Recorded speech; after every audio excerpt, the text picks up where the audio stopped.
What's going on, gang? Red Channels here. So recently, this picture of the 2025 perfectly looks matched couple has been making the rounds on Twitter.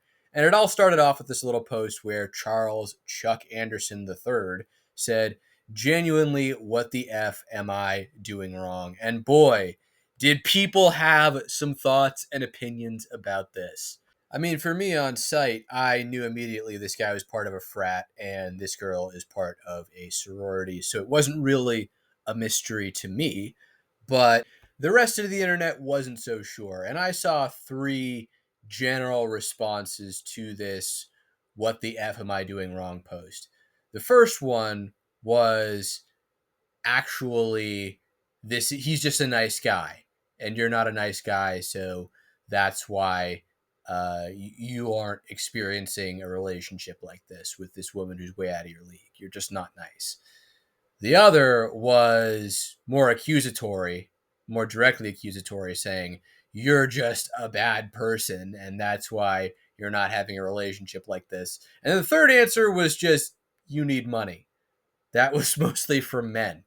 That was mostly from other men. That was the sort of male consensus on the issue. And the second accusatory opinion, or overtly accusatory opinion, is both right and wrong. This person's going, "Racist POS, not hard to see why you're alone," reacting to old posts that Charles Chuck Anderson III has made, which are very non PC.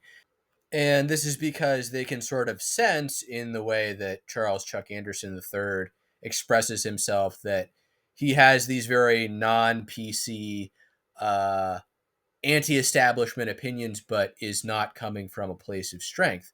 What the sort of racist POS position neglects to acknowledge is that women will totally sleep with you if they respect you.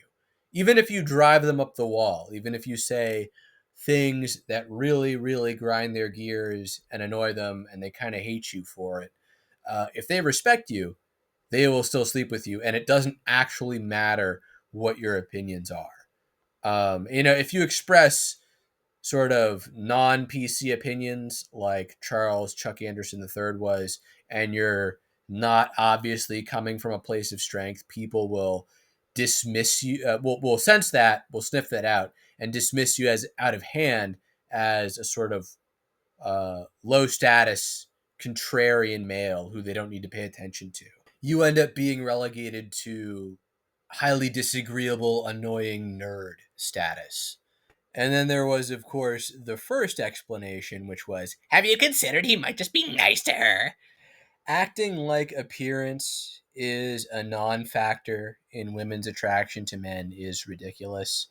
Personality can go a long way, but true confidence, which women respect, is now unnatural and uncommon. So the idea that this guy is just, he's so nice, he's just such a good person, really strains credulity.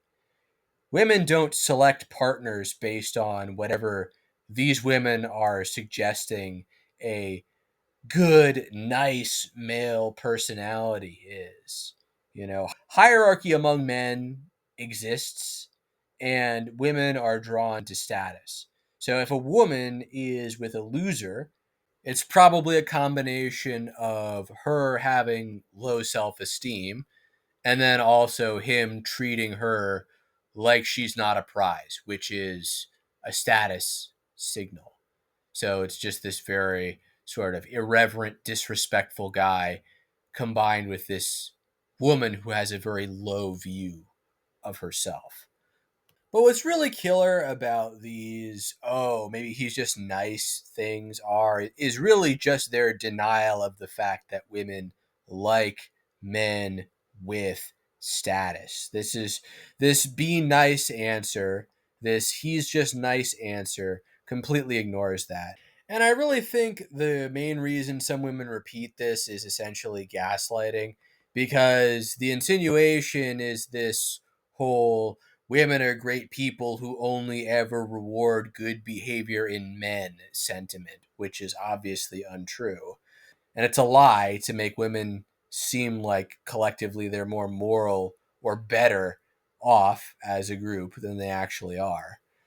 While it is true in a sense that women are not as focused on appearance, not as visual as men are, your own physicality as a man is in part a stand-in for your status. Like, right there's dominance often issues, typically issues from being physically imposing, from physicality.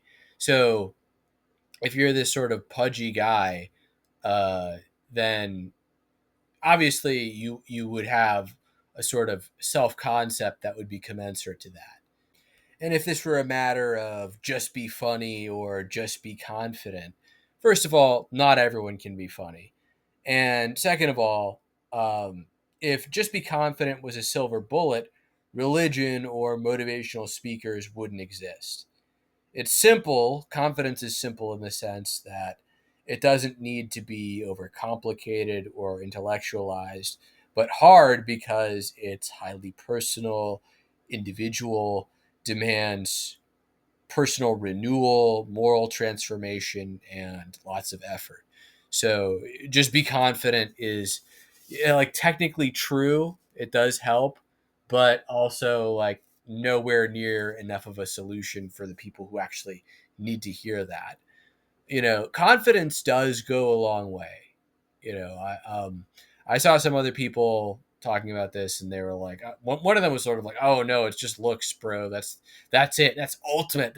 That's what's ultimate is look smack saying and just being beautiful aesthetically." I don't fully believe that. Sure, the average guy will never elicit a response from random women on the street like, say, Jeremy Meeks does. But if you go from being low confidence as a man to being high confidence, people will treat you differently and you'll notice it. And suddenly being high confidence, going from 0 to 100, isn't easy either, because much of this sort of confidence stuff, this assessment, this ranking, happens on the level of intuition to the point where most people would probably deny it if you asked them. Most people probably won't even admit to or recognize that there's a subconscious ranking for dominance that's going on in their head and in everyone else's head. Mannerisms, appearance, word choice are all tells or point to an inner understanding of oneself in relation to others. You can just kind of pick up on a person's vibe where they rank. Not to say that everyone can. Some people lie to themselves and distort the truth, but as a generality, you kind of get what I'm saying. And in a similar vein, people can usually intuit if someone's dumber or smarter than they are.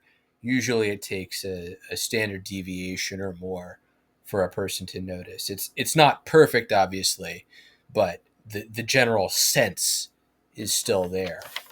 Um, One of my favorite tweets about this situation is from Frogbutt, and he says, "This is classic local small lord physiognomy. She understands he is fated to be baron or mayor over 5,000 households. That is, small town factory or car dealership owner." And I couldn't agree more. Frats concentrate wealth. They, like a lot of the more elite frats, they have some of them down south still. Um, and they have many up north in the Northeast too. But what they do is that they're intergenerational. So you have a kid who you send to college. He goes into this frat just as you were in the frat.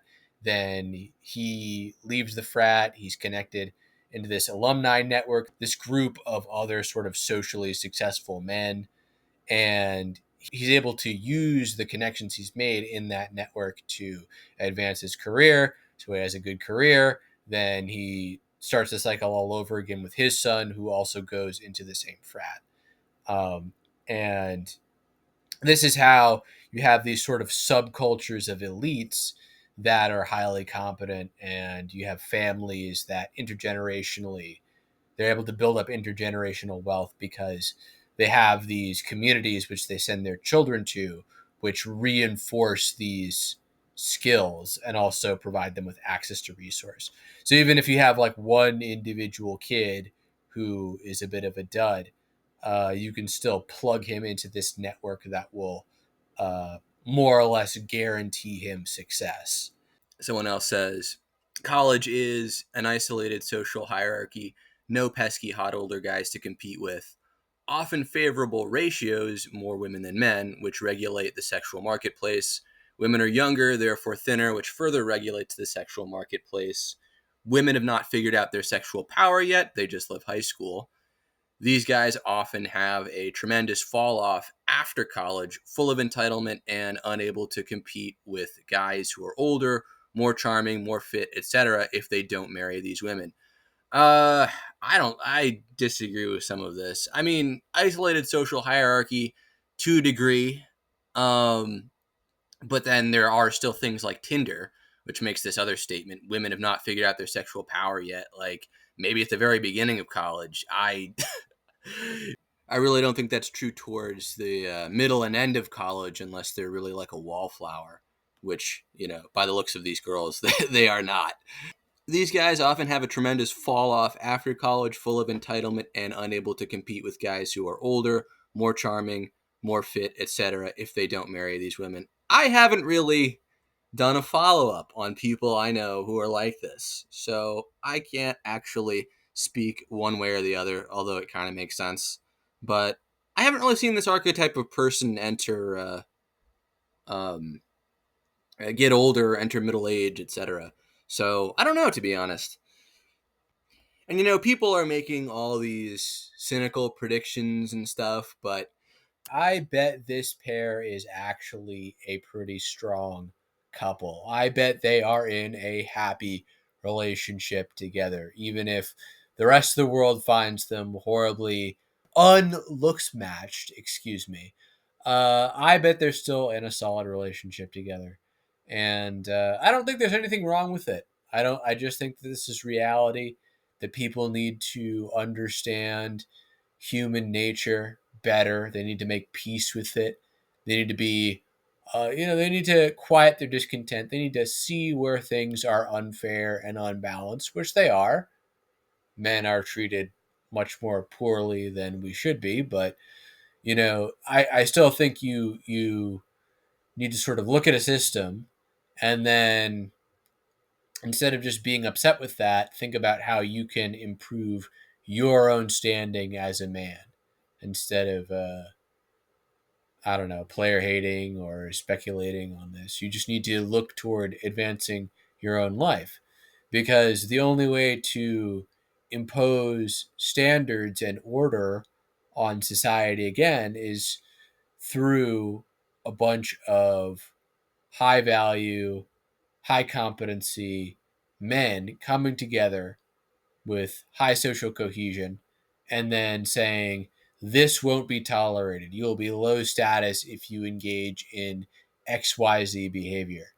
And you can either, in my view, you can either sit on the sidelines and cry, or you can build yourself up until you are in this decisive, deciding position. And it's all a game, it's anyone's game until you get there. And not everyone will get there, but everyone should strive to be.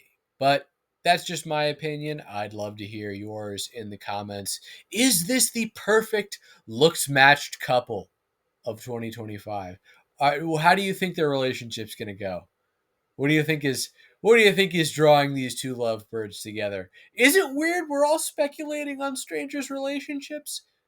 Let me know in the comment section below, and Red Channels will catch you in the next one.